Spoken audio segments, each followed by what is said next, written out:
मित्रों नमस्कार। वैवाहिक विवाद के मामलों में जब भी पत्नी पति के विरुद्ध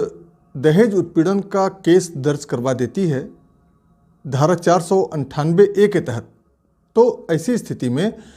पति के लिए यह एक उचित कानूनी रास्ता होता है कि वह न्यायालय में जा कर के अपना अग्रिम जमानत करवा ले और उसके बाद उस मुकदमे का, उस दहेज उत्पीड़न के केस का सामना न्यायालय में करे। यानी यदि पति को ऐसा लगता है कि उसकी पत्नी ने उसके विरुद्ध कोई झूठा दहेज उत्पीड़न का केस दर्ज करवाया है, तो उसे बिना घबराए हुए, बिना डरे हुए आराम से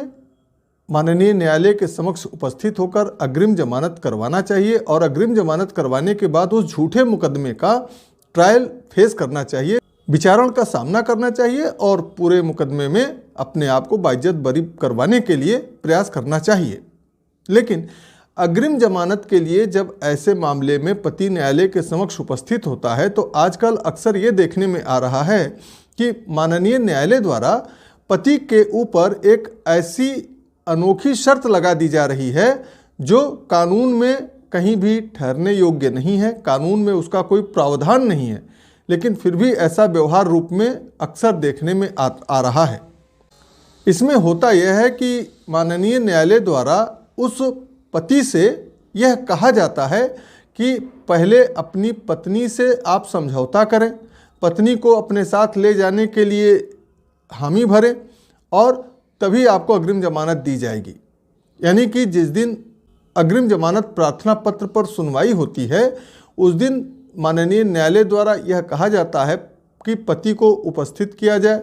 जबकि अग्रिम जमानत में अभियुक्त का स्वयं माननीय न्यायालय के समक्ष उपस्थित होना बहुत आवश्यक नहीं होता है। लेकिन फिर भी माननीय न्यायालय द्वारा ऐसी शर्त लगाई जाती है और जब पति न्यायालय के समक्ष उपस्थित होता है तो उसी दिन, उसी तारीख को, उसी डेट पर पत्नी को भी बुलाया जाता है और प्रयास यह न्यायालय द्वारा किया जाता है कि पति पत्नी के बीच में सुलह हो जाए, समझौता हो जाए। जहां एक और पीड़ित पत्नी के पक्ष में यह एक उचित कदम माना जा सकता है और वैवाहिक विवाद का मामला होने के कारण पति को अग्रिम जमानत देते समय इस प्रकार का सद्भावपूर्वक माननीय न्यायालय द्वारा किया गया प्रयास उचित हो सकता है। लेकिन कानून में ऐसा कोई प्रावधान नहीं है कि अग्रिम जमानत देते समय इस प्रकार की कोई शर्त अधिरोपित की जाए। माननीय सुप्रीम कोर्ट में एक ऐसा ही मामला अभी हाल ही में आया है जिसमें पति ने माननीय झारखंड हाई कोर्ट के समक्ष रांची में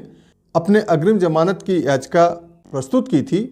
और अग्रिम जमानत देते समय माननीय उच्च न्यायालय द्वारा यह शर्त लगाई गई कि वह अपनी पत्नी को अपने साथ रखेगा, ले जाएगा और सम्मानपूर्वक उसके साथ व्यवहार करेगा। इसी आदेश के विरुद्ध माननीय सुप्रीम कोर्ट में जब अपील की गई तो माननीय सुप्रीम कोर्ट ने भी ऐसे आदेश को रद्द कर दिया और इस मामले में माननीय सर्वोच्च न्यायालय ने इस प्रकार के शर्त को सेट असाइड कर दिया, अपास्त कर दिया।